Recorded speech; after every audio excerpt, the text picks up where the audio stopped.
Assalamu alaikum. Here is Hina with English news. First headlines. PM Imran Khan inaugurates Canap 2 nuclear power plant. Prime Minister Imran Khan inaugurated 1100 megawatts Karachi nuclear power plant.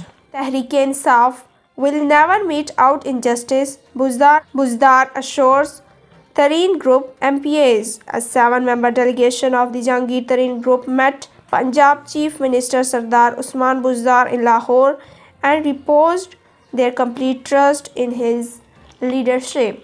At least 5 killed, several injured in Chaman blast. At least 5 people were killed, several others got injured in a bomb blast in Chaman Shahid Sajid Road on Friday. Pakistan officially added to Amazon sellers list.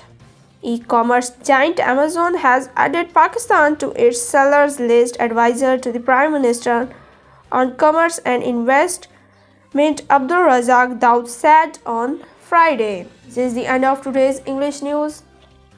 Stay tuned with CID News Network Islamabad. Take care and goodbye.